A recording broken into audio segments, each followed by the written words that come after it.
Hey, what's up, guys? It's the Kief Your Piece podcast. That's right. I've hijacked the Speak Your Piece podcast. I get to host it today, right? All the stuff going on, keep it, all that stuff. Boom, wipe that all out. I'm running this show now. Today, I have a special guest. We have Scott Konkin from Speak Your Piece. Scott, say hello. Hey, how's it going? Awesome. And we have you. Wow, what an intro. Wow, you really sold the Big E, the Ian part of this podcast. You love to see it. But yeah. So yeah, I get to run the show today. So without further ado, let's just get into it. So first thing I want to talk about is sports. What a surprise. You can't go sports with these guys. But first thing I want to talk about is hockey going on. We got the Stanley Cup playoffs going on. Yesterday, we got a big Montreal win. Currently, that series is 3-1, Tampa Bay. And yeah, what do you guys think so far about this series? I mean, I think this podcast intro has more energy than the entire Stanley Cup Finals. Told you when I run this show, we're gonna keep high energy all the time. High octane offense, just like the Tampa Bay Lightning offense. That's a great segue, actually. I like that. No, Tampa Bay's been electric, and they've obviously scored lights out all playoffs. But in the second final, they've been arguably the better team in games 1 and game 3, and parts of game 4. They were the better team, and led by their hockey offense, Kucherov, Stamkos, Point. They're unbelievable. They're nuts, and they have. They're tending net Vasilevsky.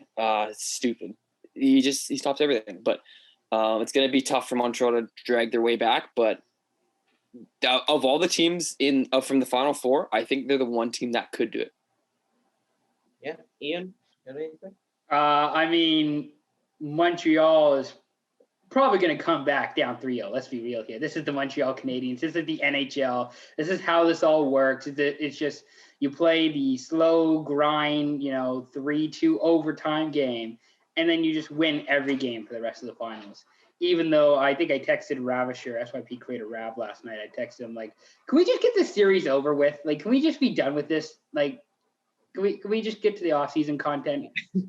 But you're probably waiting for your Seattle expansion draft. What made you say that? Exactly. Yeah. So yeah, are you gonna switch over to Seattle, or you're gonna loyal to the soil? You and Detroit.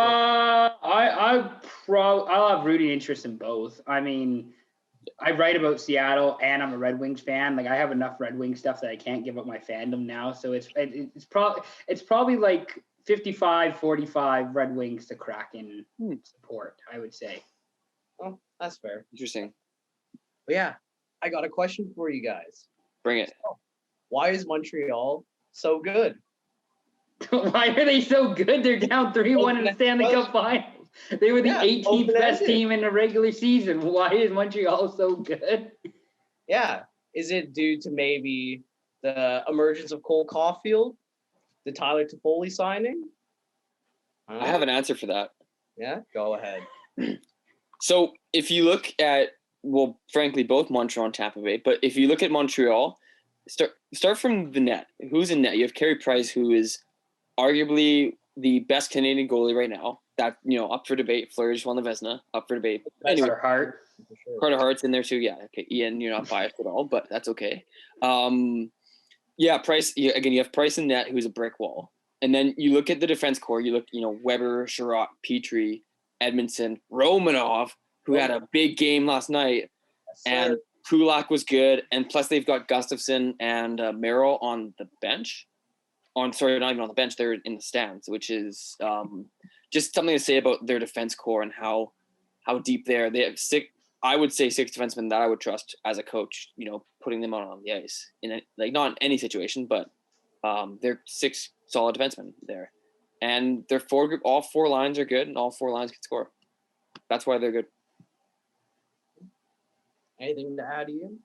I mean, I would say Montreal has arguably some of the worst asset management of any team in the league, but outside of that, I think they're a Stanley Cup finalist, and they, you know why Montreal is so good is the fact that they can tell everybody that only 3,500 people will be in the buildings for Game 3 and 4, and it was like 10,000 people that were actually in attendance. They can just sprinkle bullshit on everybody, and they still manage to win in overtime, and they're still alive.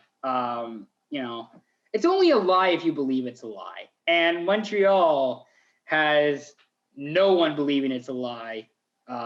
There are more than 3,500 people in attendance in Montreal. That's what I'm going to say. The fans, the hardcore, more than allowed fans going into the barn. That's I will say overcapacity. Overcapacity.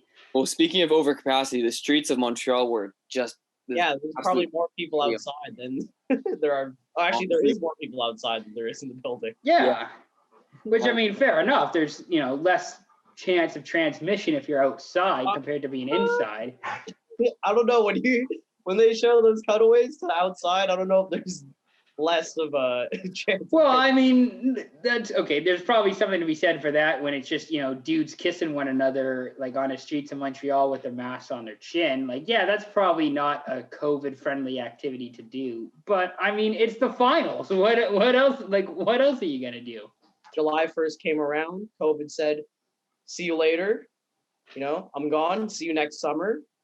And so, yeah, right now it's a little Arnold Schwarzenegger, I'll be back with COVID.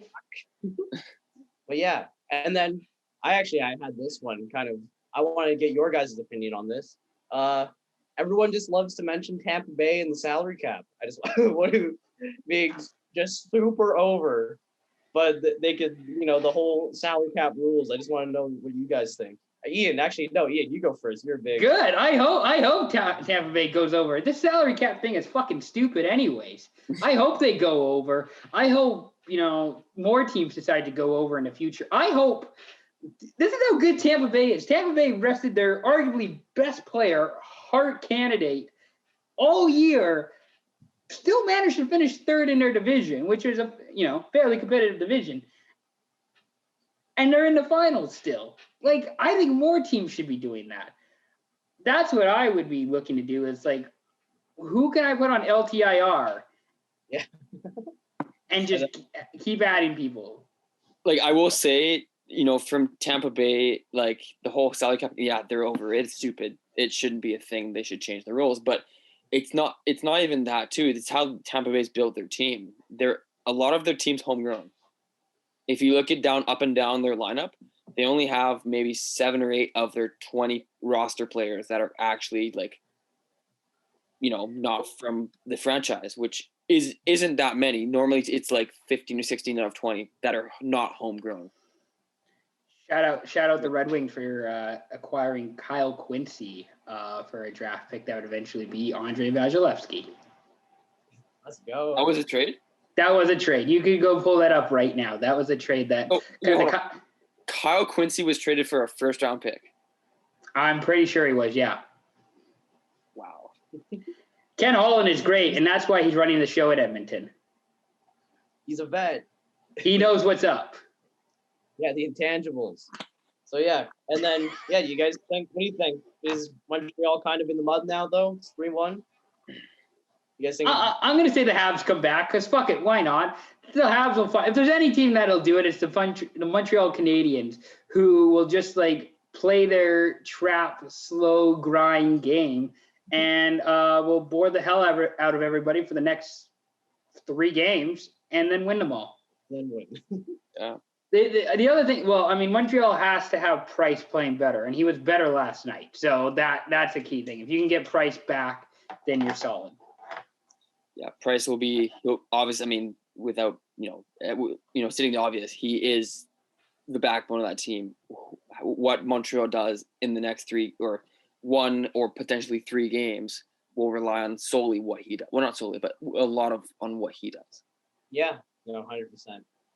Yeah, no, you said it yourself. Yeah, Price really is that backbone of that team and stuff. And so I think they really came together from the Toronto series to come back. And then they fought all the way back, carried that momentum over, to the Winnipeg one. And then then Vegas I think was like their real first challenge of like actual playoff hockey, like carrying all that momentum over, and now you got to fight on your hands in Vegas. And so I think I mean I kind of thought the same as you, to be honest. I was like I think they get to 7, to be honest. Like I really think they have that kind of grit and heart to really come back. Like you seen that picture of Brendan Gallagher, his face is all messed up. Corey Perry's face a while ago, absolutely messed. Yeah, like I think with them, they really do have like the ability to prolong what will happen and even win, to be honest. So, but that's one final happening in one set of sports. We'll move on to the other one, basketball. Currently, as we're podcasting, game 1, Bucks and Suns. Hey, by the way, it's sponsored by KFC Making Buckets. That's the actual sponsor on the broadcast. Yeah, that's actually fact. I'm watching. Shout out KFC. I hope we can do a KFC ad read on this podcast at one time. I would totally take a KFC bag. You want KFC? If you want to sponsor the Kief Ranada podcast, I will totally take that sponsorship bag. I do not care. I will sell out. It's not Kentucky Fried Chicken. It's Kief's Fried Chicken. Kief Fried Chicken. Yes. Kief Fried Chicken. It's right there. It's all in the marketing. I will take a bag and I will sell out. Anyways, Bucks and Suns. What do you guys think? Today's game 1. What do you official predictions right now? Between one of you. Suns in 6. I called that. Really? Yeah, I said the same thing. One of the last pods we did. I said Suns in 6. I'm gonna stick with it. Booker, Ayton, and Paul they're not a big 3, but they're about to be a big 3. Especially with Ayton coming up as he has been in the playoff. He's been really good.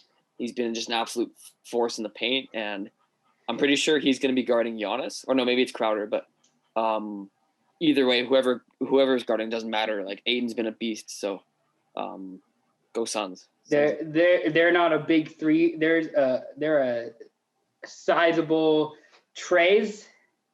Sizable trays. Yeah. No, nothing. Okay. All right. That didn't hit. I was gonna say Suns in 7, because I think the nice part about this series is that these are actually 2 like complete teams, like with depth, lineups from 1 to 5 that are really talented. Everybody knows their role. Injuries and health is obviously going to be a big factor in this series, but I'll say the Suns in 7 because I think it'll be a close series. And Giannis is apparently playing tonight, and I guess Saric. Yes, Giannis is playing. Yeah, Saric's just walking off the court now as we speak. Health is important, but I'm going to go Suns in 7. Yeah, actually, because I was talking to Ravisher earlier. Popular guy. I also said Suns in 6. Yeah, because I think at least with the Suns, when you match up, I think they'll have like good matchups this whole series. Like Chris Paul, Devin Booker, and DeAndre Ayton, like kind of coming into his own where like maybe I'm just a casual, but I just felt like DeAndre Ayton, like at the beginning of his career, he's kind of middling out. Like it's, he was more kind of in the shadow of like Luka Doncic and Trae Young for how successful they've been, in that same draft class. But obviously, DeAndre Ayton went number 1. So Marvin Bagley. Marvin Bagley as well. Apparently, it's just a mess. Marvin Bagley's a mess, but that's Sacramento for you. Yeah, that's Sacramento. But especially these playoffs, watching DeAndre Ayton kind of really come into his own. He caught that lob against the Clippers to end the game. Zubac stood no chance. I don't know if it's just me, but I feel like every time I watch Zubac play a game, he has like no sense of direction. Like he just looks lost all the time. I don't know if that's just me. I'm a Lakers fan, and I think it was the 2020 trade deadline, like before the pandemic. The Lakers traded Zubac, or maybe it was 2019. I can't remember. But one of the trade deadlines, they traded him for Mike Muscala. And Fuji and I were both like, why Muscala? We liked Zubac. He was like big man depth. Why would you trade him? And then it's like, okay, maybe he's not as good as like we thought he was. But it's like Mike Muscala was the only thing. Like you just sent him across the way, like across the hallway to the Clippers, and you could only get Mike Muscala instead. It was a little underwhelming. Muscala and a new parking spot, basically. Pretty much, like that close together. So. You get to park on the north side of the building instead of the south side of the building, okay? And you're parking because you're a Clipper. Your parking is going up $15 a day. Yeah. So yeah, like I think this is probably, in my opinion, like a fan's like best. No, I can't say that. I was gonna say a fan's best scenario, but you wanted to probably see the Lakers in Brooklyn. Like, let's be honest, with all that star power, I think as a true fan of the game, I think to see two. Okay, but who's a true fan of the NBA anymore? Because now it's all like bandwagoning and like, where is my favorite player gonna play next? Yeah, like we don't have any true fans. This is a hot take, I'm sure, but like, there's not the true fans of basketball like we have in hockey, where it's just like, okay. I'm going to watch the Nets now because James Harden went to the Nets. Or I'm not going to root for Portland anymore when Dame gets traded. I'm going to root for whatever team Dame plays for. Yeah. That might be me right here. But we'll see. I wasn't trying to talk about you specifically, but that was kind of my NBA, like how fandom is for basketball compared to other sports. For sure. But I will say, there is one thing I think we can all agree on is that I hope the Suns win because of Chris Paul. He deserves it. A championship, and he's been unreal in these playoffs, helping the Suns. I mean, all season, but especially the playoffs, helping the Suns get to this point, and kind of been like I don't want to say a mentor to Booker, but in a way like that leader. Yeah, like kind of like Crosby Lemieux type situation in a way. I was gonna say Ayton and Booker because they're doing a lot of pick and roll action that helps Ayton, and Ayton, is getting told by Paul, "I need you here," or "I need you to cut here," or all that sort of stuff. Also true. Yeah. So, yeah, definitely. Look, I'd like to see Chris Paul win one, and I think that would cement his Hall of Fame status, no doubt about it. Yeah, I mean, I would say for me personally, like I think CP like lock Hall of Famer. I think for what he's done, like. Oh, yeah, he's a Hall of Famer. The issue just becomes when you retire and it's like, well, you didn't win any rings, so were you really that good? Because that's all we relate to nowadays. It's just how many championships have you won? Type. Kind of like the Barkley type. I was going to say like the Iverson type, where it was just Iverson never won a title, even though he had like the not miracle, but like surprising run with Philly back in 2001. It's like, yeah, but the dude didn't really win you a title. Like, was he really that? Like, he was good, but was he really that good? A little bit of a stain on that kind of legacy. Yeah. He was, but obviously, like, I mean, yeah, you don't want to just always factor in just championships, but you still kind of have to consider it. So, but yeah, so that's on the Phoenix side. If the Bucks win this series, do you think that makes Giannis want to stay in Milwaukee? I think he kind of has to. He's already signed a deal. I can't imagine he would want to leave because of any reason. I think Giannis is low to Milwaukee no matter what happens here. I think he wants to win in Milwaukee, and like Ian said, he signed it was a massive contract. Wasn't like 80 or something. Yeah, like he's win or lose. I think he's gonna stay in Milwaukee and hopefully win in the next few years.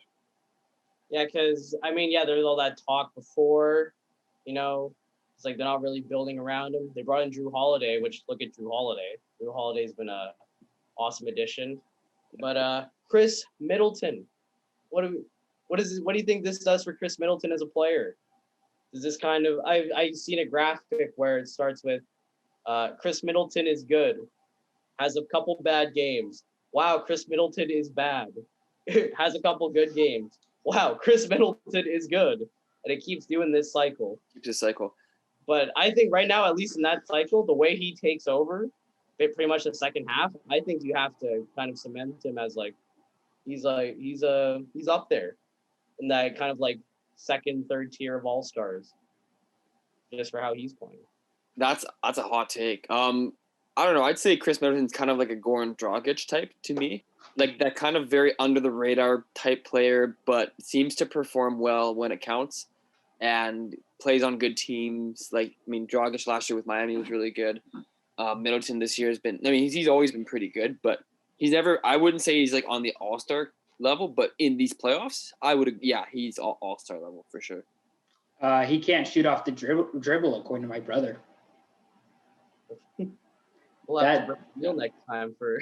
He's kind of my NBA. Him and Fuji are my NBA experts. No, I don't know. Middleton, like, I have this also written down with like Paul George, but like, how many guys would you choose ahead of Chris Middleton, like, to build your team around, or to like have like as a second piece? Like, I could name a bunch of other guys I would rather have. Oh yeah. Instead of Chris Middleton. I think I've been kind of like on like I've been on the side of Chris Middleton, where like I think he's been playing really well like for a while. And I only think now that this playoffs, I think should really cement him as like, guys, he is good. Like, just because everyone goes through stretches of inconsistency and that kind of thing. Like, I really do think Chris Middleton could eventually start getting those all-star nods and that kind of thing. Not that it matters, but that kind of like recognition by the league or by the fans, and end this cycle of Chris Middleton good bad. Hey, a championship helps. Yeah. True. Titles help. And so that's one ball sport. Let's move on to another ball sport. We got the Euros going on as well. Right now, we had Italy winning in penalties versus Spain. Did you guys happen to catch that game at all, or? I had that game on the background when I was doing my work earlier today. I wasn't totally paying attention to it, but I caught a few things. Mm-hmm. Yeah, I was just getting home from work. I heard I went to pens, and Italy scored 4 of their 5 pens. Correct? I believe so. I fell asleep halfway through. So, but for the rest of the Euros, well, I was gonna say that's more penalties scored than the jersey Scott's wearing. That's true. I am representing Team Germany, Die Mannschaft. They did not do well in the Euros. I am very sad. I am still mourning, but that's okay. They will come back for the World Cup and destroy you all. I'm pretty sure the Heat will destroy everybody in Qatar, but that's just me. Scott, I can sympathize with you. I have my France, the language I learned for like 12 years. I had to back them, and lost out to Switzerland. I was watching that game. What a shame. But no, we'll come back stronger. My bandwagon, maybe a little bit, but you know what? Arsenal wasn't allowed in the Euros, so. Do you try to embody Kylian Mbappe? Yes or no? I try to embody Olivier Giroud. Okay. All right. Good-looking man. But so he's slow. Isn't he slow? Yeah, that's besides the point. That's besides the point. Okay. We got Belgium and Italy coming up, and then we got No, you don't have Belgium and Italy. I'm sorry, what? No. I don't know. No, so basically I'll take over for Kief at this point. Denmark will play England on Wednesday. Probably when this podcast gets published, Denmark is going to play England. And then the winner of that plays Italy on Sunday, I'm guessing, because that's when finals are usually held. It's Sunday at Wembley. And again, it's not coming home, it's coming to Rome. Let's go. Oh, nice. Nice. I like that. That was actually my next question. Is it coming home? It's not coming home. Not coming home. But I don't know if you guys have seen the table breakdown. Did you guys notice that the left side of the table is absolutely loaded, and then England is on the one side? So, yeah, well, I'm pretty sure they've set this all up for England to try and win, because there's so many. Like, they played, I think, all of their games at Wembley. Not all of their games, but all their group stage games. A lot of primary venue for England has been Wembley Stadium in the heart of London. Yeah. And then, to be honest, it's the same thing with Denmark, though. They've played most of the games in Copenhagen, have they not? They showed a graphic today where Denmark has traveled. I want to see if I can pull it up. Denmark has traveled, I think, 9,000 kilometers during the Euro, and England has traveled 3,000. Wow. You guys can stall. I'm going to try and see if I can pull this up. Like, again, it's funny we talk about, is it coming home? Well,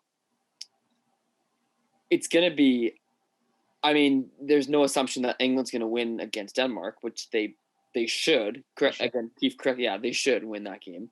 And assuming it's an England-Italy final, it's going to be one hell of a final. And, oh yeah. Italy's what, 5-6-0 at this point? At 6-0. Something like they won all their group stage games. They've won everything in the knockout stage, which is so they're 6-0. Again, I'm more of a casual soccer fan. I'm not or football fan. Sorry, I should say football. It's a proper term. I'm from America. I can say soccer. It's cool. Okay. Football is it's I don't know. Man, Harry Kane and Sterling have been electric up top for the English, and if they can do that again against Italy's kind of solid, tight defensive game, honestly, all bets are off for a Euro final, but we'll see. Yeah, no, I just think that with the talent that England squad has, I mentioned this before to some of the other guys that a little more in depth with soccer, but their manager Southgate just seems to mismanage these assets. Yeah, he's been asked to be the head coach for the Montreal Canadiens next year. Yeah, yeah, just him and Ducharme switch.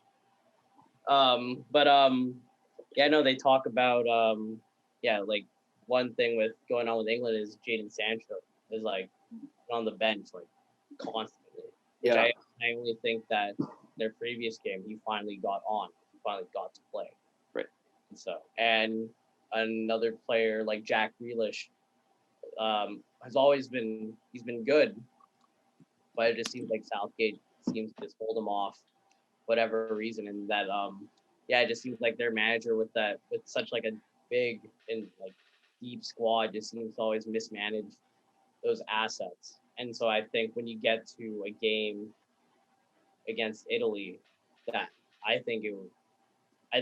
definitely England. You can't make any mistakes when you play Italy. Like you can have mistakes against the Ukraine, you can have mistakes against Denmark, but you can't have mistakes against Italy, Spain. Yeah, these powerhouse teams with a manager like that, you cannot afford to make mistakes. And so, yeah, I couldn't find the graphic, by the way. That's totally fine. And so funny that you guys mentioned those. Like it seems set up for that way for England to get to the final. Well, they'll still lose. So who knows? They'll find a way to blow it. But yeah, I mean that. Other than that, there's also UFC going on this weekend. We got Conor McGregor, Poirier. I still need to do a little bit of looking into that, but just early predictions. It's not as great of a card as I thought it was going to be. Yeah, It's not that crazy, that card. I mean, there's like the Wonder Boy and the Wonder Boy. Gilbert Burns? Yeah, that's gonna be an okay fight, but like Greg Hardy being your third fight is a little sketchy. This is a must-win for McGregor, is it not? Oh, 100%. I think 1-1 in a trilogy. Yeah. At least make it close. Like don't be knocked out or don't go out in the second or third round. Like make it a 5-round fight. If anything, if you have to lose, like make it 5 rounds. Make it that would salvage a little bit of But I think more so for McGregor, it's a must-win because of the nature of how he lost the second fight. Yeah, I agree. So, and like we see with the first fight, it's like an early Dustin Poirier, but then Dustin Poirier eventually gets to kind of grow into himself, becomes this fighter that is up there like realistically challenging. Poirier was an interim champion at one point until he lost to Khabib in Dubai, I think it was. Yeah, and so and then you have Conor, who's Conor, that kind of thing, and so this trilogy fight, I'm excited for it. I definitely want to see it. And so, what do you got? What's your guys' early prediction? for that card, or at least for that fight? Poirier in third round. Poirier in third round. Scott? Poirier, technical knockout in the 5th round. I Yeah. I think I was gonna say McGregor in the 4th round, just because I feel like there's no way for how he lost with the calf kicks that like surely he would have, you got to touch up on that, right? My issue with McGregor is like, so obviously a million years ago he had the Khabib fight, right? Mhm. Comes back, he fought Cowboy, which no offense to Cowboy, He's long gone. He's long gone. COVID hit. Was waiting for COVID for the right opportunity because he wanted to fight in fans because he's, he loves fans. He loves fighting in front of a crowd. Fights Poirier. I had the first round, I thought, and then Poirier came back and won the second round. It should be close. I just think Poirier is going to do it again. And it's not going to go to the ground because Poirier is a boxer. McGregor's a boxer. It's not going to go to the ground. So you're just hoping to find, connect with guys at the right time. I'm going to go with Poirier. Yeah. I like it. And so, yeah, that's a lot of sports we just covered. Let's switch it up a little bit. Something you guys don't see on this podcast. We're going to get into pop culture a little bit. This is a segment I like to call Gas or Pass. Let's go. I know you guys listen to music. I listen to music as well. And so I brought out some things that I want you guys to rate gas, as in yes, bump that, or pass, put it in the bin. And so I let you guys know ahead of time what we're going to be looking at. So yeah, I'm going to start with the first one. We got the UK grime or drill scene. I'll go last. I'll go last because I was the one that brought this to you guys. And so I'll start with Ian. So we should have the least informed person talk about this first. Okay.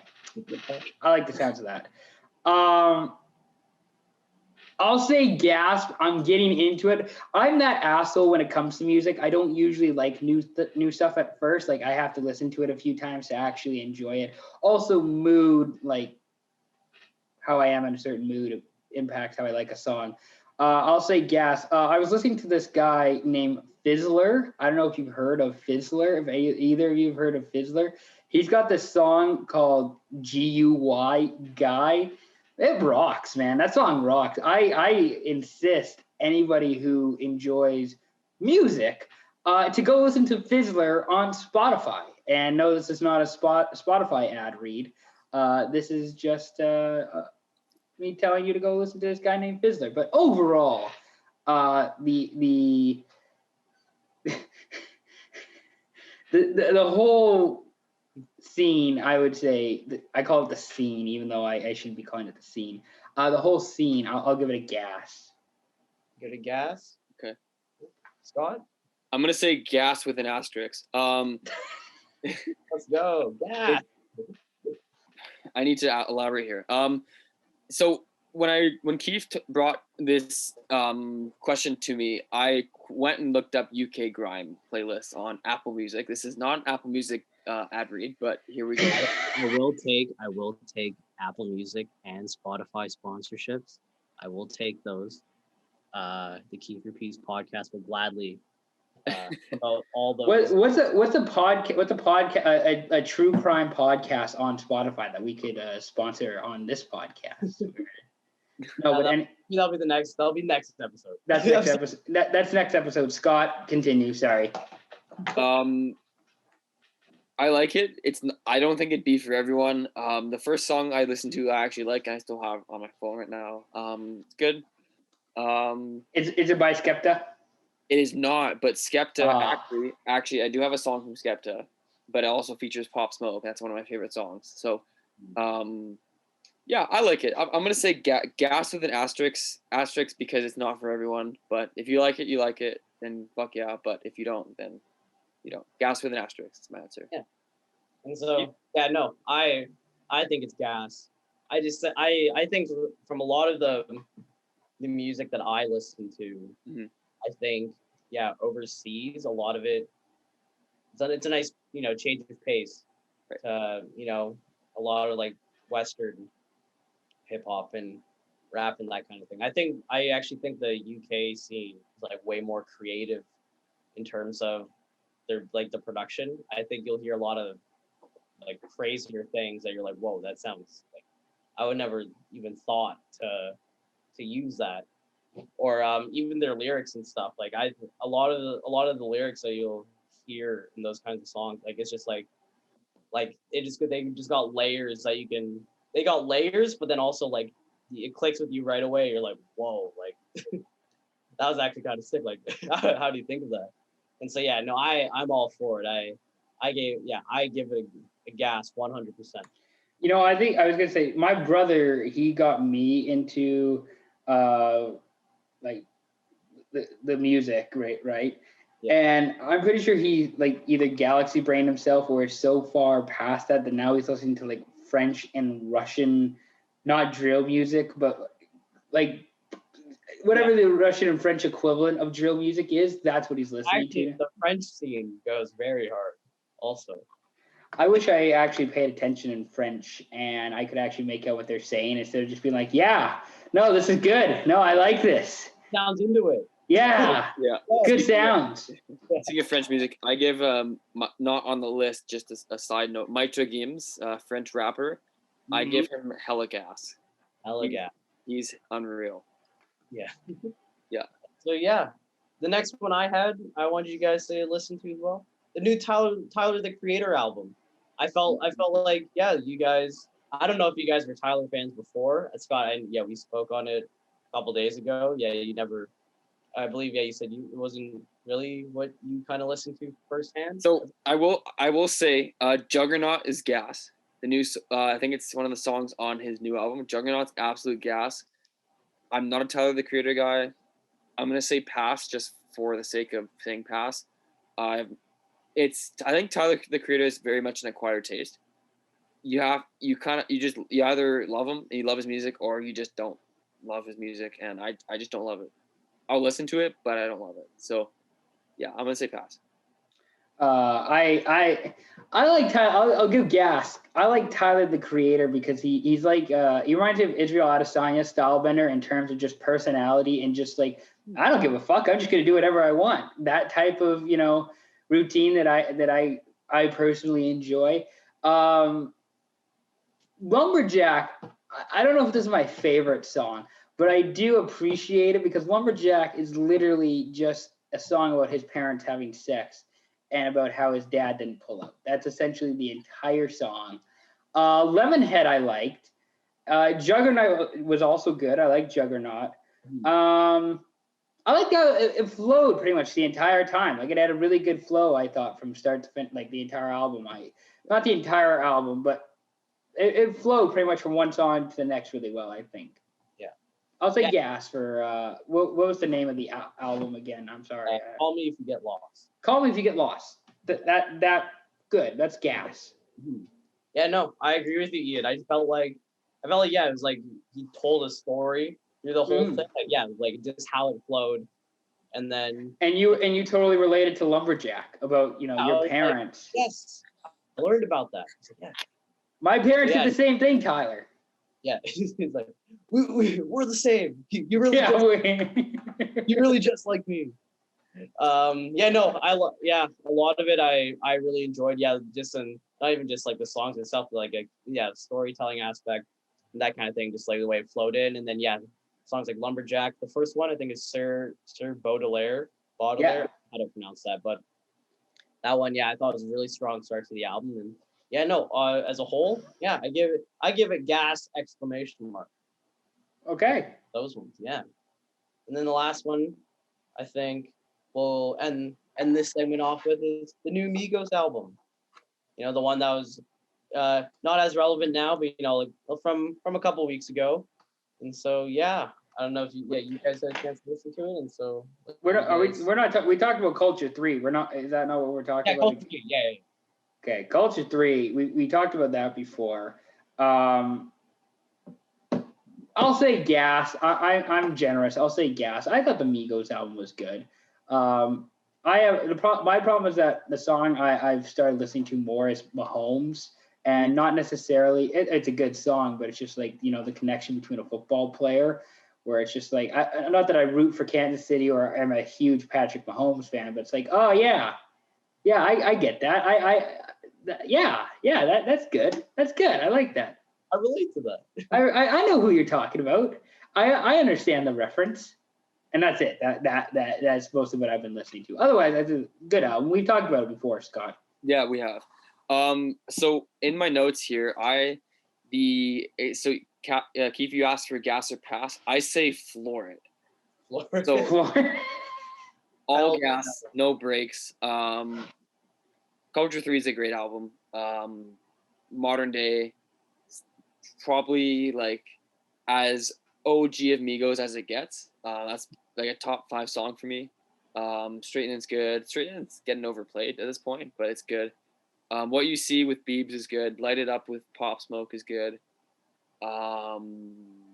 Yeah, it's just there's so many good songs in there. I say floor it. It's not Culture 1. Culture 1 is like step on it through the floor of the car onto the ground. That's like that's like a car, you know, where you gotta move your feet. That's how that's how far down Culture 1 is. But Culture 3 is like floor it to the floor of the car. So yeah. Culture 3 is really good. Well, then you're not gonna like this. I give it a pass. What? I gave it a pass. Like, I just felt like, I mean, it's not its fault, because if you look at it compared to Culture 1, that's Culture 1. Like that's not kind of on its league of its own. And so I guess I kind of weighed that into it a little bit as well. That just me personally. And I just felt like I listened to it like twice over, like everything twice over. And I just never felt like there were good songs. I just never felt like I was like, yeah, download. Like maybe, I don't know, maybe the one with Drake. I can't even remember these names, to be honest. And I listened to her like, Having Your Way with Drake. Yeah. Yeah. Like I just felt like, I don't know, none of them get a download from me. Wow. Honestly, yeah. I know. I probably should have went second because he had all that energy, Scott. I gotta deflate it. But yeah, no, I gotta give it a pass, my man. I'm sorry. That's okay. That's okay. Everyone's entitled to their opinion. It's all good. Sorry. I almost said Speak Your Piece. This is called Keef Your Piece for a reason. People are allowed to keep their piece on this podcast. I'm allowed to start keeping this piece all the time. So that sounds terrible. People are allowed to keep their piece. That's like Keith, the Rick and Morty episode where they just talk about squanching. Yes. Where it's just like, we say squanch for everything, but, you know, squanch just, you know, refers to what you mean, like what you're talking about. Yeah. No, it felt like saying that. I was like, this feels like some weird slang that is probably not allowed. So we're gonna keep up later. It's like, I don't think I'll join you guys. Hey, we're squanching down by the river if you're interested. And then it's just like, what the fuck is wrong with you? Yeah, you guys, I'll join next time. Let me know how that goes. Yeah. But yeah. Anyway. Yeah. I felt like, did you guys feel like you learned a little bit though about music? I think I read an article that was made by Red Bull on the grime and drill scene. So, you know, I didn't know that Red Bull got into music. We're gonna see some Red Bull collabs with like Ed Sheeran. Yeah. Post Malone. Yeah, this is we'll do for next year. 2022, Red Bull takes over the sponsors artists. We'll have all these it'll just be like the UFC and Monster. They'll have the time of their life. Well, yeah, little side note. The UFC and Monster, the way Dana White promotes this is insane. Yeah. Why? Because he wears a T-shirt to every weigh-in? No, because Brandon Moreno, you know, chokes out Pete Moreno and he's crying. And then Dana White's like, here's this monster. Make sure you hold it, label out as you're crying out of pure emotion. Same with Thug Rose. Yeah, Nama Yunus. Head kick, she's crying as well. It's like, Oh my God. But like, Kind of need you to hold this monster. you gotta hold this one. But yeah. But speaking of fighting, this is perfect for the next segment.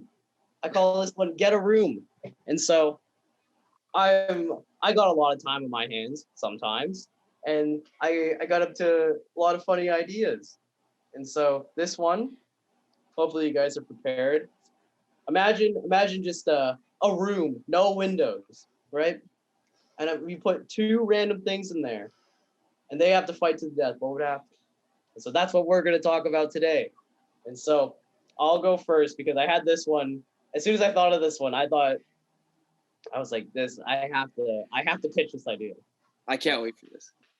All right. We're in a windowless room. Okay. Who would win in a fight? Okay. Ian or a pack of angry seagulls? Like we'll say like seven. Does Ian have any weapons? No, it's just him.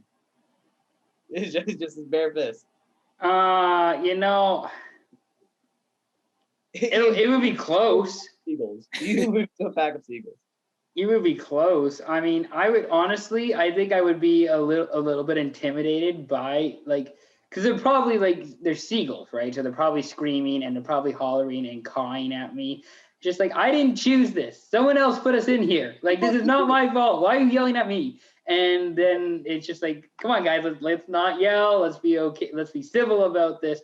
And then I would have to try and beat up a 1 versus 7 handicap match against a pack of seagulls. Yeah. I just imagine like the seagulls from Finding Nemo when they're all on the wire. Like, oh, those guys are cool. I wouldn't beat those guys up. Aren't those pelicans, Keith? Yeah, those are pelicans too. Whatever. That movie's way past my memory. But that's basically the concept I had. I feel like you would lose to. I feel like any birds you would lose to. Seagulls are probably like on the spectrum of like I could probably lose to seagulls. I think I could take on anything lesser than seagulls, but seagulls are probably like kind of the Mendoza line of like I could probably lose to seagulls. What about a goose? Just one goose or 7 gooses? 7 geese. There you go. Maybe 1. I could beat a goose. What about 2? I could beat 2 geese. Okay. So by the way, we'll keep that in mind. Next summer, SYP Olympics, we're gonna put Ian in a ring with a bunch of different birds and see what happens. If the goose starts shitting, then I'm out. Then I'm like tapping out and I'm done. Like if they start shitting, I'm done. I'm not dealing with that. I didn't sign up for that. I didn't sign up to be, shat on by gooses. Should I go next then for Get a Room? Yeah, you know. All right. My matchup for Get a Room is former UFC heavyweight champion Stipe Miocic against former United States President Donald J. Trump. You know what? I feel like Donald Trump is one of those guys where he has like a random skill. I mean, besides all that stuff, like, what if you like there's training footage? It's just him hitting the pads, and he's like acting on hands. Like, I feel like Donald Trump, just for being him, he's got like random skills that you just be like, whoa, like, you know that? Like, how the hell do you know that? I feel like Trump would just hit him in the groin and call it a dub. You think he hits like the hammer fist, like those kind of punches, like? No, did you see that video of Tyler Hero boxing the other day? Oh yeah, that's Trump boxing, or that's Trump fighting. It's like loosely coordinated, just yeah, like that. Like looping. Yeah. Looping cut. But yeah, Scott, what do you think? Who would you back in a fight? Stipe Miocic. Not Donald Trump. Fuck that guy. Miocic is the name? Yeah. Yes. Yeah. Miocic. The other reason I want to see that fight is because nobody can understand Miocic, and he's from Cleveland, and just no one can understand a word he says in like the post-fight interview where it's like, yeah, we really did a great job today. We had a great there. We tried. It's just like, what are you saying? Like, Yeah. I mean, Trump is kind of the same. Sometimes. Who? Trump, the way he speaks sometimes. Yeah, but it's just not. It's not like it's incoherent. Like just like it doesn't make any sense. Where it's like no one can just understand what Miocic is saying. Yeah, maybe not so much of a of a fighting match, like a verbal match. Yes, that would be also cool. Scott, do you have the last one? I have two, and I've been debating which one to use for this segment. You should probably use both. Use both. 'Cause I also have one more just in case. But Okay. yeah. I only have one. So I'll just do so A is my option, well, not option, but like example one, SYP creator Kief Ranada and Billie Eilish. Get a room. What happened? Oh, so that's all you asked me earlier. Yeah. What would happen? What happened? I don't know what would happen. That would be really weird. Quarantine made me realize how awkward and how awkward I am. I think I would actually crumble under the pressure.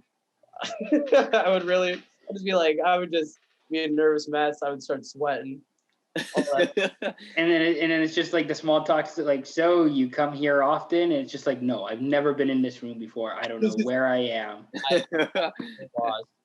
No, because that reminds me of a little side story. There's a show called Road Hockey Rumble. I don't know if any of you guys remember that show.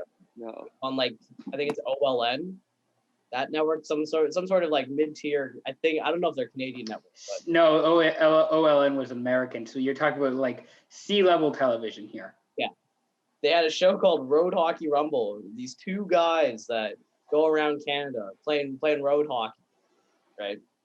And I was a kid at the time, and I loved this show. I found out one of the hosts is a priest down in Vancouver, in the Port Moody area. I won't say who, but in the Port Moody area, and I ran into him, and that is like a C-level celebrity. Like barely anyone knows this guy, and this is only like a couple months, like in October. I am a mess. I'm shaking. I'm like, I'm stuttering all this stuff. That is a C level. That is like a C, borderline D level celebrity. So you get Billie Eilish, who is probably still like at the peak and still going up. I think I would just melt. I would melt into the ground, physically melt. Yeah, probably whatever Keith said. I don't know how that would go. That seems like a very interesting mix of people. I'd like to see how that goes though. There was a bit of a backstory, kind of a joke behind that one, but we'll save that for later. Anyways, my other get a room was a lion versus a tiger. I want to hear you guys' thoughts on this. My first thought was like, aren't they basically the same? To be honest. Well, actually, a liger would technically be like the same. I'm gonna say a lion. I think a lion wins. Okay. I could back a lion. King of the jungle. King of the jungle. I like it. But the people of Detroit would have a tough time picking a winner in this battle. Yeah, no kidding. Let's go. I don't feel good after saying that. I mean, the Tigers are pretty shit. Not gonna lie. So I think maybe we need to leave you in this room by yourself. Yeah, I'm technically by myself right now outside of my dog, and I don't even know where he is. I don't know where Cash is. Last one I had, I was. We're all picking. Oh, we're all picking a lion, right? I picked a lion. Lion, yeah. Yes, I say lion, but I do have an argument for tiger. But what's your? I want to hear your quick argument for a tiger. Tigers are feisty, man. And you don't think a lion is it? Like, no, lions are like sleepy. Think about it, they sleep all day, and they're up for 2 hours hunting, and they catch their food in 2 hours. Tigers are feisty motherfuckers. Yeah, but they'll also like. I learned this. Lions will kill the young of other lions just to prove that they're alpha. And I think a lion, if he knew he was under attack, like, and he was sleeping, would be like, oh, I should get up and beat the shit out of this other animal that's trying to attack me. I feel like a lion would be smart enough to do that. But maybe a tiger is smart enough to sneak up on the line and catch him off guard. Tiger does seem pretty sneaky. Unless that's a leopard. See, I say lion, but I said lion, but that's my argument for tiger. Maybe I I said also, lion. Tiger Woods the goat. I also need lessons on like animals. I just feel like leopard. I was gonna say leopard or a jaguar. I just think these are all the same. They're literally all the same thing. They're all cat-like creatures. I think jaguars are bigger leopards. Leopards are smaller, a little less vicious than jaguars. But yes, similar. Yeah. Anyways, We don't have an animal segment, so I don't need to do research. okay, man. The last one I had was SYP Creator Scott. Uh-oh. Is 2 flamingos. I really think you would lose, Scott. Are I think flamingos dangerous? Sorry? They are, mate. I don't think flamingos are dangerous. I feel like any like You get pissed off. I feel like anything long would confuse Scott. no, I feel like a flamingo, like there needs to be like 8 or more flamingos for there to even be a challenge. Think about how small that leg is.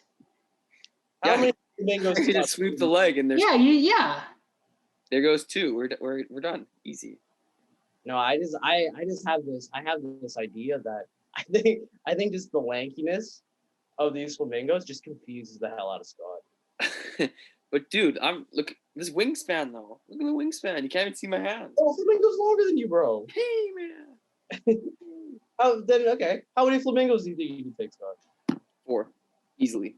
4 easy. Yeah. That's not impressive. I feel like you could take on more. Like I feel like you could shoot for like 8 or It 10. depends how big these flamingos are. Well, how big as a flamingo get? Flamingos aren't that Oh, 6, 7 big, feet tall, probably. 8 aren't feet. they? I don't think they're pretty. Once you knock them off their feet, I think you're golden. I think that would be the challenge. But I think I can knock down 4. Flamingo. I'm gonna pull this up right now. Why flamingo? Of all animals, you could choose a flamingo. Well, I was gonna pick an ostrich, but I think you definitely lose against an ostrich. They're fucking fast, man. They run like 40, 50K. Yeah, and I think you would definitely lose. I've actually like held an ostrich before. That's fact. The greater flamingo is the tallest of the 6 different species of flamingos, standing at 3.9 to 4.7 feet, Really? with a weight up to 7.7 pounds. And the shortest flamingo species has a height of 2.6 feet and weighs 5.5 pounds, Dude, according to Wikipedia. okay. How am I looking in the wrong textbooks? Because they stretch these dudes out. I think ostriches are taller. I think ostriches are like 7, 8 feet. Wow. Okay, if so flamingos, I say I'll take down 8 if they're only like 4 feet tall and 8 pounds. Really? I'll take down 8. I could take down Really? 20. I feel like I need a lesson in animals. That is so poor. Well, they're not. Well, they're meant to be like a beautiful, gentle animal. Like they're not meant to be threatening or dangerous. Yeah, I wouldn't hurt a flamingo. Yeah, like it's. I don't think a seagull's guys. No, seagulls are more aggressive. Are you? Yeah, seagulls are. A windowless room. Have you never been to an It's ocean? a non-existent thing.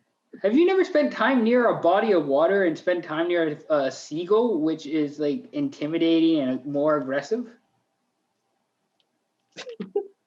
You guys seem to know a lot about your animals. Huh. Maybe we listened in biology 11. Maybe we didn't take biology 11. Actually, yeah, I didn't either. But anyways, yeah.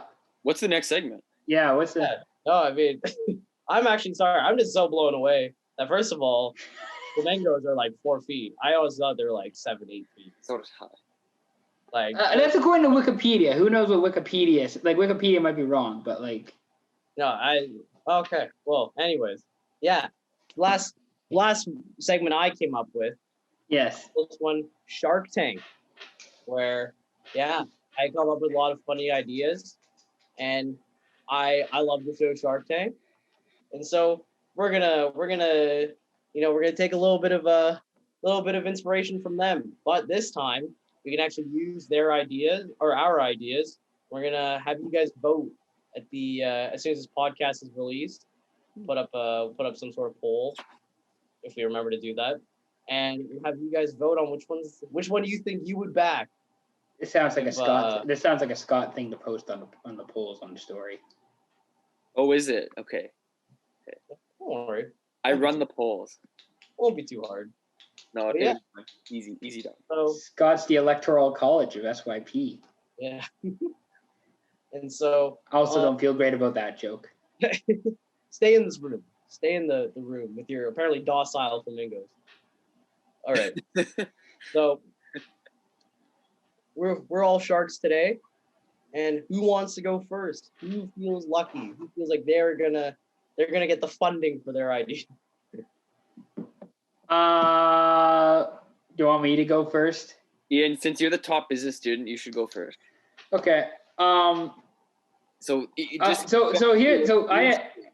should win this, but anyways. So basically, I can't remember what class it was that we did this in.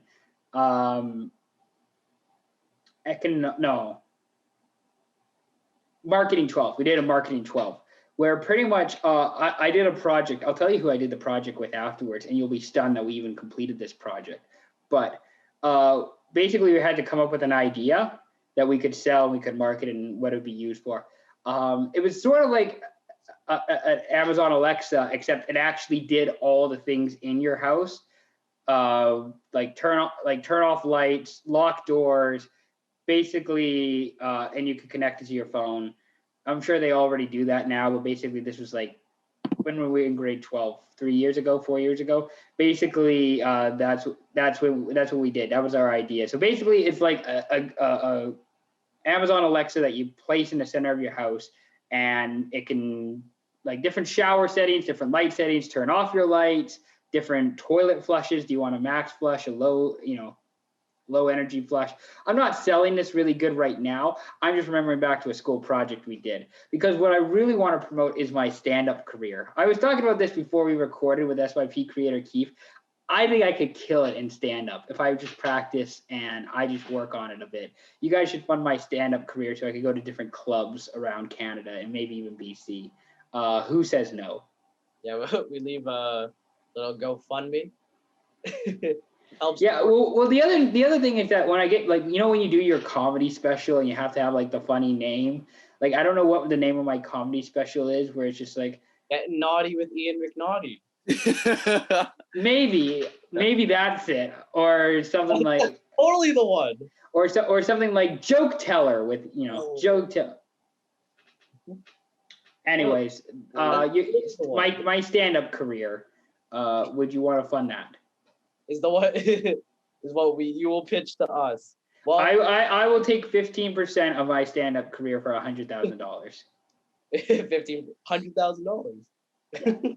Which values my company at about 1.5 million. Right, my stand-up company at about $1.5 million. Fair enough. Okay. All right.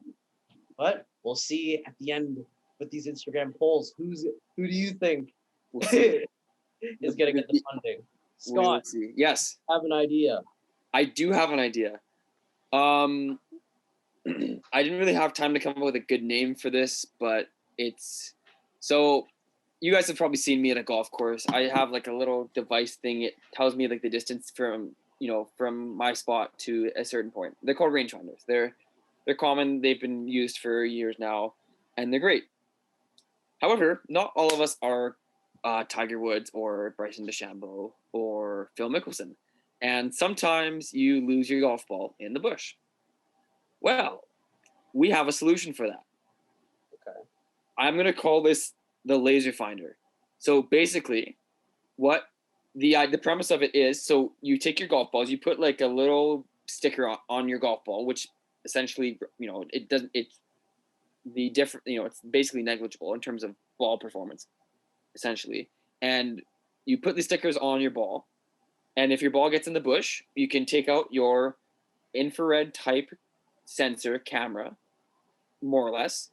And again, it uses similar technology to the rangefinder, except that it's an infrared camera. So it's sick, and it'll give you a really good view You can kind of search. You know where your ball generally goes. You can just infrared camera and look through and see where your ball is, because it'll come up on the sticker. Will kind of like magnify the ball, kind of like give it like a heat signature in a way, like you see in infrared cameras, and you can find your ball. Like that way, that way it doesn't. You can hit a ball. Sometimes people will take out a ball that they don't like, and if they hit it in the bush, who cares? Well, now you can use a ball that you like and have the good performance with it. And even if you lose it, you can still find the ball. Well, it's a good thing that you aren't like, vaccinating your balls so then the government can track the balls. Like that's actually really smart of you to just put like a sticker on it. Sticker on it, yeah. Yeah. Yeah, as soon as the vaccine, those vaccines, it won't just be you tracking the ball. Yeah. You tracking that And it's not like your government already tracked you with your phones anyway. So, just saying. I will say this product is transferable and usable for other items such as sunglasses, a ring maybe that you lose in like the grass, a wallet. A wallet, yeah, great idea. A wallet works, yeah. Okay. Several, yeah. Now that'd be pretty cool. It made me think of my performance at the SYP Creator Open. It might have helped. See, then you can find your ball and not take a penalty. Exactly. The amount of balls that I put into bushes or the highway, at least it would have made that process a little easier rather than pulling out another one. Anyways, the product retails at $399.99. So $399.99. Sorry. Okay, I thought you were just gonna say. I thought you were just gonna go $399 at first. It's just like, oh, that's actually fairly reasonable, and then you put the extra 99 at the end. It's just like $400. Wow, what a move! I love it. Yeah. So $400, but again, rangefinders typically cost $250, $300. This is obviously top end, but it's something that we're working towards, and even a future business plan, we're hoping to put it in GPS and like a GPS on your phone form, so you can just take your phone camera and use like the infrared imaging through your camera through your phone instead of having to buy the device itself. But that is future. It sounds like a rangefinder with an extra option on it. Pretty much, yeah. It's actually a smart idea. I actually like it more than my stand-up career. Yeah. So I don't know how. I honestly have maybe seen one episode of Shark Tank. I don't know how the numbers work, but I'm just gonna say Scott is looking for 5% and $250,000. Little startup. No, I'm gonna say 10% at $225,000. So that makes your company worth like $2.25 million. Yeah, and growing quickly. No, you're not wrong though. You're not wrong. There you go. But then also this has to be like Shark Tank. It's just like, okay, but you have like the distributing license or whatever, or like some like it's just a rangefinder with like an extra like binocular scope on top of it. Just buys these rangefinders and like glues this thing on it. Yeah. Okay. I like it. No, that's a good idea. All right. I'll finish us out here. So we've had a hard couple years so far, with the pandemic going on. Brought on the age of social media, a lot of online communication, as well as online dating. Right? So my idea here is there are apps such as Tinder, Bumble, Grindr, all those kind of apps. But what was it missing? Matches. You were missing matches on those apps. Is what was that's on a different app, not on this app. Not on this app. So what are those missing? An MMA style leaderboard of who you could fight. So I'm pitching an idea where it is like Tinder, of a similar setup, but you swipe yes and no on people you think you could fight. So once you get a match, you guys can sort out from there. Hey, you want to fight? We'll fight anywhere you want. And you guys fight. And the result of that fight gets uploaded to a leaderboard where you get ranked amongst whatever you set your preference to. Of course, leave it open-ended. Set whatever your preference to whatever you, and that potentially, if you're seeking relationships, maybe something more than that, that whatever you set that preference to, they may look at this leaderboard, look at your record, and be, hey, you know what? Maybe I will pick him. Yes or no? And so that way, I believe it gets out a lot of unbridled anger that people may have stored up over this this COVID pandemic. You know, it's been tough. You've been inside, you've been in lockdown, can't go to the gyms. You know, you may have a lot of confused feelings held up inside of you. And so what better way than a pure physical act of expression, albeit it's fighting, you know, get that all out there, and yet you may still find a potential mate to help you get through this pandemic. So questions, because I have quite a few. So you can still do like filters of like people you want to fight, like same height, same weight. Mm-hmm. You can within a 100-kilometer radius. Mm-hmm. Yes, you can design. You know, you say you only want to fight people in your town. Yeah, that radius is small. Maybe you think you're better than your town. Set that radius pretty big. So. You know, and then I'm gonna take my talents to South Beach, and then you go, and then you whatever Kief's app is, Passport, and then you just fight people in Miami. If you decide, if you decide that, you know what, maybe I'll go international with these hands.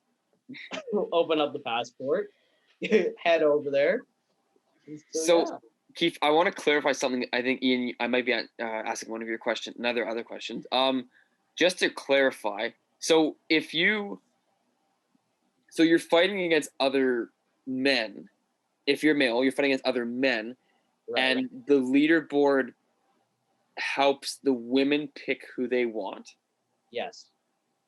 Okay. So. Yeah. Okay. Oh, is that your question? So do you do it on like a point system, or is it just by how many wins you have, and that's how you get to the top of the leaderboard? Kind of like, you know, MMA style. You see wins, loss. I don't know if you really get draws. You might get a draw, but you know, win, loss, draw. And who decides who there has to be a clear winner? That'll be decided between you and your opponent. If it's an obvious conflict, this season maybe you get a draw. You set up a trilogy fight. Hello. I think, and you mentioned it perfect too. Passport, a lot of microtransactions going on. This have to help fund my dream. This actually doesn't sound like a bad idea. It just, like, the dating part is a weird thing at the end, but it just sounds like the UFC without the work of having to make the fights. People make the fights, and then you can either just broadcast this on like YouTube or something, or World Star, you know, if they still do fights. And there you go. You got a content machine. I guess another question I have, is this legal? Are you allowed to film street fights? You know what? That's a we'll sort that out. In communications, we'll just call this citizen journalism. I'll with the money I get from this funding, I'll pay for a legal team, and we'll sort this out. You're already admitting it's not fully legal at this point. You know, keep it quiet. You know, I will say, I think out of all of us, Scott has the best idea. Kief has the second best, and then my stand-up career is probably the third best. Well, I think Ian, yours has the most potential to flop, but also has the most potential to shoot up and like kick ass. Something spectacular. Yeah, exactly, something spectacular. So we'll see. You're a pretty funny guy, so we'll see what happens. But we'll see what the people say. Yeah, that's not up to us. Hopefully, remember to put up a poll. We'll put one up there, and you guys decide. Who do you think? Which idea you would buy? So all right. That's probably about. That's all that I've written down. That's all for Shark Tank. That's everything. Yeah, everything that I got. You know, maybe if you guys want to use that segment again, we come with more ideas. You know, flex those creative muscles. Ian, the top business student. Have I mentioned that before? I'm the top business student of our grad class in 2018. I don't know if I've. Probably gets to flex his business, his marketing ideas. Should we get to the mailbag? Let's just get the mailbag. All right. You want to say your question first? Yeah. All right. Sure. Yeah. I realized putting up a question thing on my story is a mistake. It's a lot of a lot of hate, a lot of negative comments. But the one question I got was from Marv on Mars. I believe that is Maeve from Lions Bay, and she asks, morning or night poos? You really have like the weirdest friends, don't you? That's the, well, I mean, it's that or like, shut up, you idiot. So that's what my mailbag is. I'm gonna say morning. Yeah, no, I'm a morning guy. It feels, I hate when it happens later on in the day. What if you have to do it twice in a day? Twice? Just twice and yikes. But I prefer right in the morning. Wait. Right in the morning, get it out of your system. You do it as you wake. You do it as you get up in the morning, right? Like that's the first thing you do. Like when you wake up, you go to your bathroom and you just. Yeah, and it happens. But that's the best way to start the morning. It's all out of your system. You know, you get ready to take on the day. Kind of thing. So yeah. Cool stuff. We have. If you really have weird friends. Yeah, he does. We have technically 4 mailbag questions, but we did get more responses.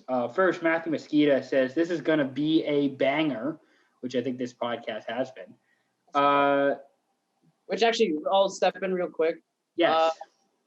Maybe next episode, Matthew. I'd love to have you on this podcast. We're trying to make something work with Matthew. We've been in contact with Matthew. We're trying to make something happen with Matthew. A Matthew Mosquito podcast is coming soon. I promise that. I think also another business student could potentially do well in Shark Tank. Jazz Joe Hands. Jazz Joe, yeah. Yeah. Have an all business podcast. It's just an all business pod, which is like, how are you not making 30% on your ROIs when you're investing? Like, come on now. No.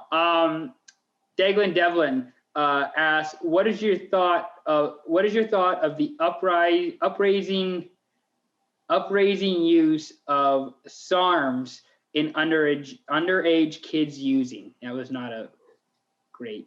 Basically, the usage of SARMs going up in a lot of underage.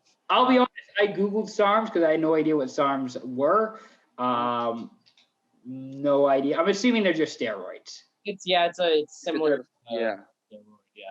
I don't think you should be doing steroids. Here's the thing. I don't even think you really need to be even working out until you get to like 15. And once you're 15, you can start working out, and nobody should really be doing you really shouldn't be doing steroids in general, because I think it kind of fucks with your body in general. But that's just me. But you guys are more experts on it than I am. Scott, you want to go first? Yeah. So again, SARMs. To be honest, I'm not a huge supplements guy. It's not my huge expertise. I know a lot of people that are, based on what I studied in school, and people know so much more than I do with it. For me, I'm very simple. Like, give me a protein shake, give me a good workout, and to me, that's good. Just make sure you have a good diet. That's just how I've always grown up, how I've always been. Creatine, creatine supplements are good. BCAAs in the right situations are good. Otherwise, I don't know, like Ian's point, if you're not at least 16 or 17 years old, you don't really need to take any supplements, to be honest. Yeah. Just play sports, be active, growing up as a kid, and then once you get older, then start pushing iron. Take some protein, make sure you have a good diet. That's the most important thing for me. But I just think SARMs, like it is basically the steroids. Like the kind of broad way to look at it is basically just steroids. Yeah, especially at such a young age. Like there's that whole thing I saw with Bryce Hall taking SARMs, and he's only about like 18, 19, right? Like he's younger. Yeah, but that dude's a dumbass anyways. Yeah. Like nobody should be following nobody should be following what that guy does anyways. Never mind working out or, exercising. Yeah, no, I just think I think it promotes a bad on top of it messes with your body and that kind of thing. Like I think it just promotes like a bad image, like that whole thing, like kind of body dysmorphia, like trying to promote like, oh, you need to be, this big to get some sort of attention drawn towards you and that kind of thing. So You can be out of shape like myself and still be a popular and well-liked individual. All right. You don't need to be in shape with abs of steel to be a well-liked or popular person. yeah, maybe, but maybe next podcast though, we'll do this. We'll do it on SARMs. We'll take SARMs and do the podcast. Yeah, see how it affects our podcast. That sounds illegal. Next question from Scott Konkin. Lil Angel or Lil Uzi? I have to go with my man, Lil Angel, loyal to the soil. Lil Uzi guy's okay. He's okay. No, but I haven't seen Kyle in forever, and the one Kyle's cool. The one interesting thing or recent thing, has he come out with new music? I feel like he has. not recently, no. Not recently? Okay. The one new thing I know about Kyle is that he got his house painted. I'm not going to share where his house is. We're keeping those details low key. I don't like, not sharing that. But Kyle got his house painted. So way to go, Kyle. Big ups to Lil Angel. Big up house painter. I'm a big Lil Uzi guy, but Lil Angel is hometown brother, so I gotta stay with him. That's my guy. So Lil Angel and I were, we're from the same neighborhood. We're from the same hood. We've been repping the Squampton life together pretty much. We grinded together. Yeah. Back your mans. But yeah, no, Lil Angel. Lil Angel for sure. Yeah. Better than Lil Uzi? Question mark. Noah Rother. I think I got his name. Yeah. I think I got his name right. He says CMK comeback ? Gosh. Yeah, no, that's my rap career. Yeah.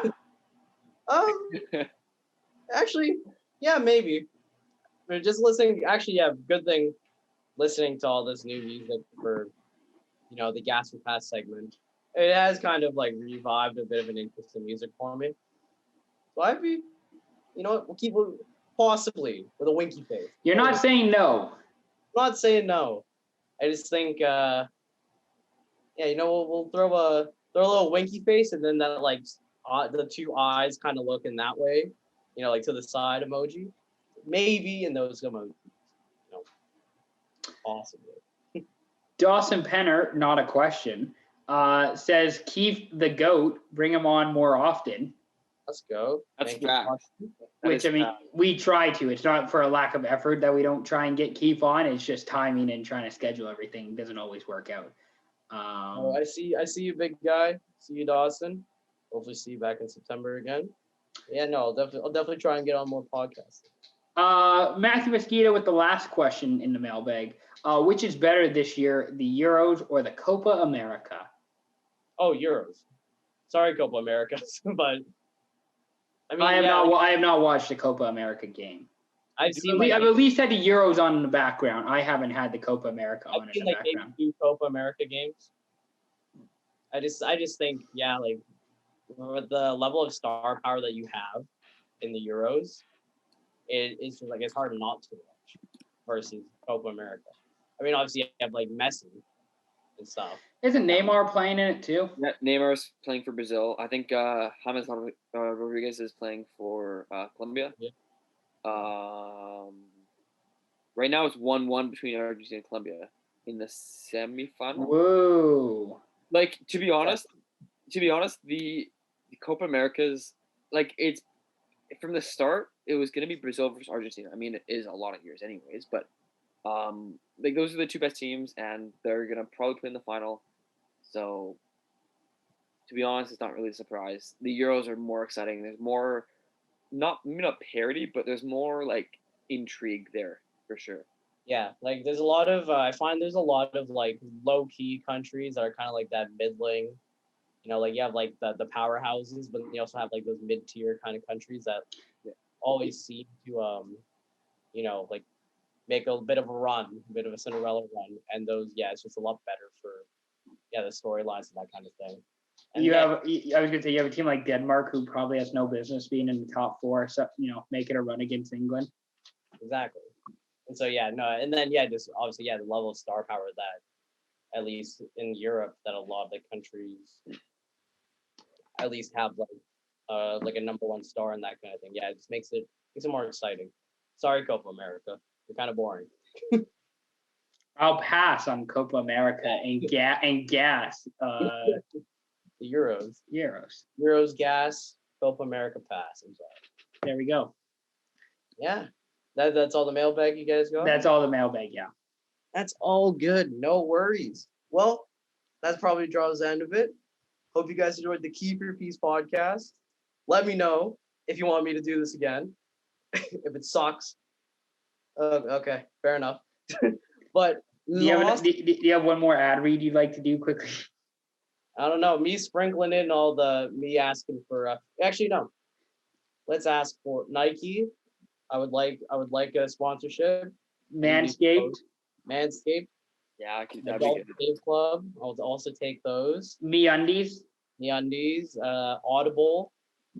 Honey. Oh, you can't forget about Honey, dude. Honey's like Honey and or Yeah. Wit.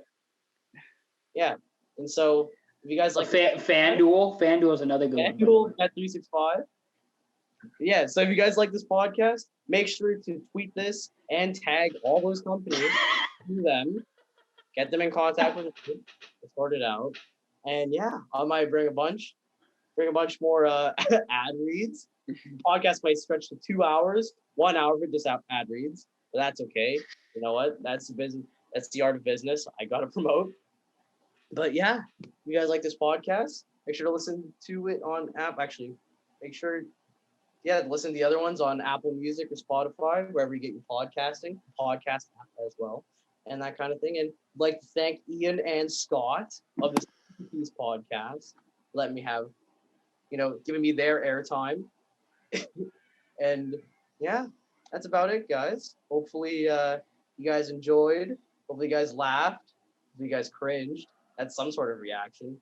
And I'll see you guys later. Take care.